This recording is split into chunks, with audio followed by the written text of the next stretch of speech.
Israeli forces have withdrawn from border villages in southern Lebanon ahead of a deadline in the US-brokered ceasefire with Hezbollah militants. But Israel is maintaining its hold over 5 strategic overlook locations within Lebanon. Lebanese leaders have denounced the continued presence as occupation and say it violates the truce. Hezbollah has threatened to retaliate, while Israel says it needs to stay to prevent the Iran-backed group from breaking the ceasefire. Let's get more from DW's Stella Mena, who is in Beirut. Stella, given Israel's decision to keep some troops in Lebanon beyond this agreed deadline, can you tell us how the residents in the affected areas are responding? Most people here in Lebanon are not happy about the decision. They do see the continuing presence of Israeli forces on Lebanese territory as a form of occupation. But despite the general frustration for the residents of the southern villages, today is also a happy day. Many of the residents of villages like Hula, Kafekila, or Yarun have been patiently waiting close by their villages for hours just to be able to return to those villages as soon as the Israeli troops pull back. There are many videos and social media that are being shared of people who are joyful to return. However, the Lebanese authorities warn people to stay where they are and not to enter these villages yet. So the villages where the Israeli troops are staying. So why is that? Why are people not allowed to go back home in those villages?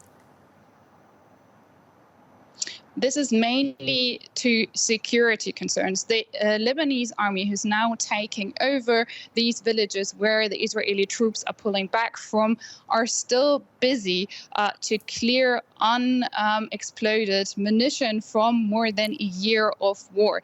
We also have to keep in mind that these villages are really the ones worst affected by the war. The residents who are now so joyful that they are able to return, they won't return to intact villages with infrastructure. Many of these places have been completely bombed to the ground. Israeli troops have also used the last couple of weeks to demolish further infrastructure, even during the time of the ceasefire. Analysts say that this is due to the fact that Israel wants to create a buffer zone between the two countries that is inhabitable for people. So we really have to keep in mind that these places are not really safe areas where people can just easily walk around. The Lebanese President Joseph Aoun has expressed concerns about Israel's partial withdrawal. Can you tell us what measures are being taken to ensure that full compliance with the ceasefire agreement is happening? Following the Israeli decision, President Aoun met with Berry and Salam to discuss the further steps. The 3 political leaders have now called on Israel to completely withdraw from Lebanese territory. They also said that they want to ask the UN Security Council for help, as they are the ones responsible for the UN Resolution 1701, which is the base for the ceasefire agreement. Apart from that, the Lebanese government is signaling that it will continue to stick to the ceasefire agreement itself. Aoun, the president, also said that the Lebanese army is continuing to take over the control in the border region as agreed on. And this is exactly the same news as we are hearing from the Lebanese army itself and also from the UN peacekeeping troops that are with the Lebanese army. Aoun yesterday also said that Lebanon will work on a diplomatic solution to deal with the matter.